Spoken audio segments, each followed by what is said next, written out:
Being the most well adjusted and trying to get the best answers, you should think critically of everything. So, in this video, I'm going to talk about four main ways you can look critically at religion and how I go about tackling it.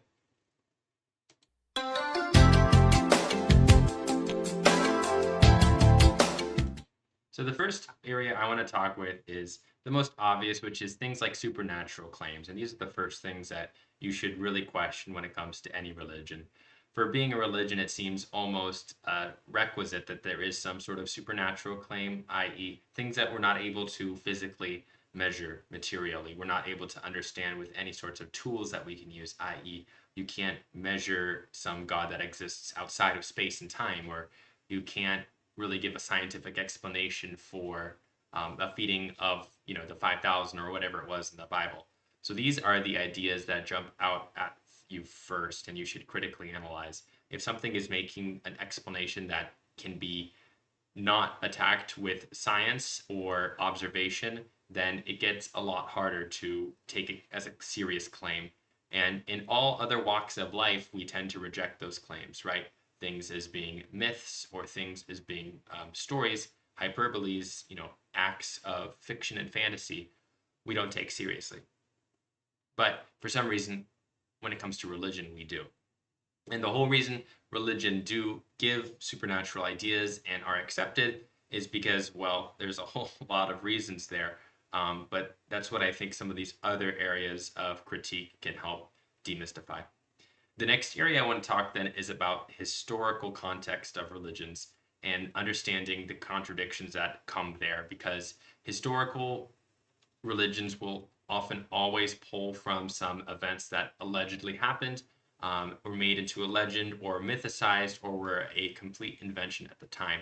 And so looking at it through a historical lens and actively criticizing it can help you understand to life better. For example, the census of Quirinius in the Gospel of Luke says Jesus was born during a census under Quirinius, but historically, he didn't govern Judea until 6 CE, long after Herod the Great was alive. So there's a contradiction there. Or the Exodus narrative in the Hebrew Bible, right, talks about there's no, though, archaeological evidence for a mass migration of hundreds of thousands of Israelites from Egypt, nor of 40 years wandering through the Sinai. And that goes the same with all of the historical events in the Book of Mormon and much of Islam as well. Empty references as well, things like all of the miracles attributed to Jesus, like earthquakes and the rising of the dead and the sky darkening, are absent in other third-party accounts. There's no reference to these miracles from other Roman accounts or other third parties either. So an absence or a contradiction with historical narratives that we know are another great point of criticism you can give to religion and understanding that religions are a human invention. So if something comes at you with a crazy new idea based on some historical thing that allegedly happened, uh, obviously if it's a supernatural claim, you can reject it right there. But if you want to go an extra step, well, look at the historical context that it claims. And the next area I want then to talk to you about is if you're actually in the conversation with somebody who is deep rooted in their religion, then you will have trouble as they cling onto lots of what's called apologetics. Same word as apologize, but in this case, it means to defend one's faith. And so, apologetics for Christianity involves lots of convoluted arguments, lots of drawn out proofs, lots of philosophical ideas that allegedly prove the existence of God, and furthermore prove, in the example of Christianity, the resurrection of Jesus and the truth of the Bible, or what have you. And there is just so much padded in these that it is a lot to unpack. But people who are embedded in the faith or have converted into Christianity have taken the pill full when it comes to this. So you have a lot of cans of worms to deal with.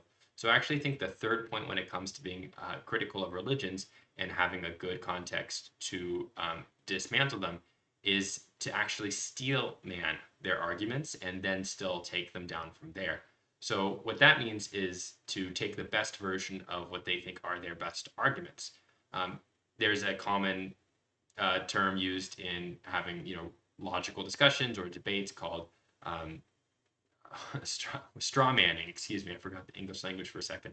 Straw manning, where you eventually take a version of an argument or a parody of their argument and put it in an easier version to damage it. Okay, so for example, you could straw man.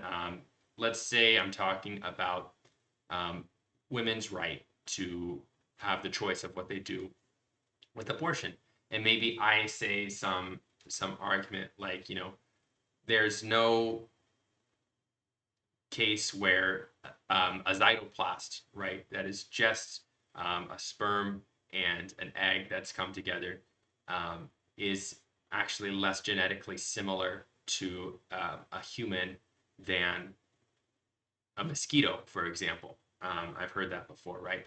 And so I can make that argument and say, so especially with early term abortions, there's not really much ethical considerations there, because you can't even call it a human life yet. It's not even close to resembling one. And someone might strawman my argument, right? Saying, well, if you're saying then if you're saying that like a zygote isn't the same as a human, they're saying maybe that's like the equivalent of me saying somebody 30 weeks into their pregnancy is also nowhere near a human, right? He's saying that, forever sophist is saying that, that a fetus is more like a mosquito than a human or something like that. That would be a straw man of my argument. No, I'm not talking about a fetus that's about to be born.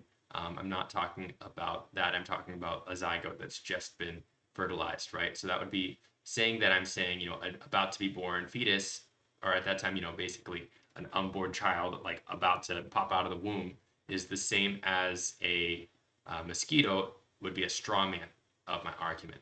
A steel man of my argument would be taking it as it is, for example, me saying that a just fertilized 1 second as it is egg is in fact much less similar to a human DNA than a mosquito is, and yet taking that argument and trying to move from there.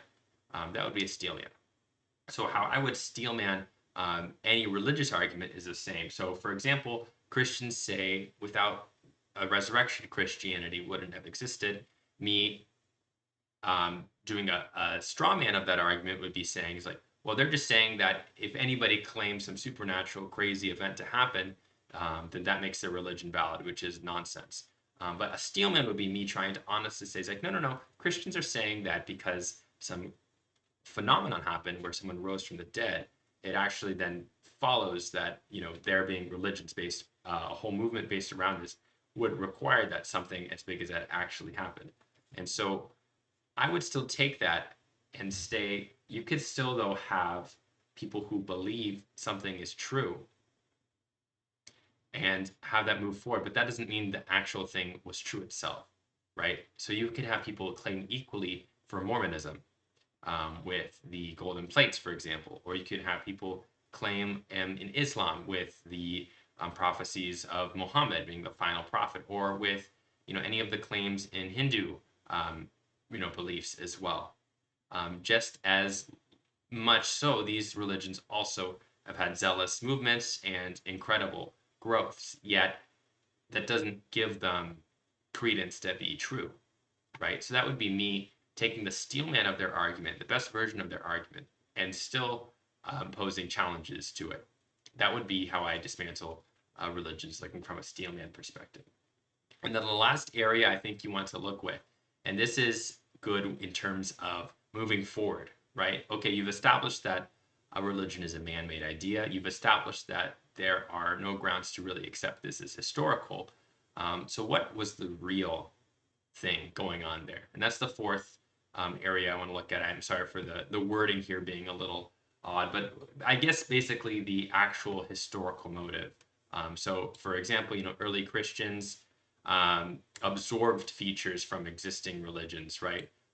Dying, rising savior motifs. You seeing the ritual meals and baptism. You had John the Baptist movements as well. You have ideas from Greek and Roman philosophies going into Christianity with children of God as an idea as well, becoming Christianity. It was just a Jewish sect version of that sort of savior cult religion at the time. So you can see there's another perfectly reasonable explanation as to why Christianity came about. That gives a more historically contextualized answer rather than the supernatural, non falsifiable answer that is what the religion purports. So, for example, let's take these four ideas, right? We're talking about Christianity, which already stands on claims about miracles, about some made up history, and all of these arguments and cultural meaning. So, for example, with Christianity, even the Gospels can't agree on when Jesus was born. Events like Exodus leave no trace in history, and the foundation is pretty shaky there already. So, there's some apparent historical contradictions, supernatural claims all over the place. Obviously, resurrection is the centerpiece of the religion. Virgin birth is another one. Extraordinary claims. And then steel manning those claims as well, we can still see how the apologetics crumbles, right? Disciples dying proves that maybe the disciples were sincere, talking about how disciples died for something that they believed in, and why would they die for a lie? It still doesn't mean, though, that what they died in was true, just that they believed in it. And there's no historical evidence, I believe, for most all of the apostles' deaths being martyred related to testifying for the divinity of Jesus Christ. And this is another point. We don't even know that those who did died because of testifying for Jesus Christ. So there's a lot of flimsy, shaky areas there. Again, the survival of Christianity itself proves its social utility, but not necessarily that a factual resurrection occurred. And the Bible's contradictions, show that it was made by humans, right? Not necessarily divinely inspired. And you can take all of those steelmans of every, for example, messianic claim that a Christian might make, every example of prophecy they try to say the Bible fulfilled, and you can just see with a quick line of questioning that they don't really hold up. They're just self-supporting claims. And all of the alternative motives for Christianity make more sense, right? Christianity spread because it offered people hope, borrowed familiar religious tropes at the time, again, like the Savior God motive, and created unity in this new Jewish sect. It meant a social need in the Roman Empire. There's a ton of other explanations that work there. But those are the four areas to summarize supernatural claims: historical context, steel manning, and still being able to Socratically question the steelmans, and the alternative motives are where I would start to dismantle religions.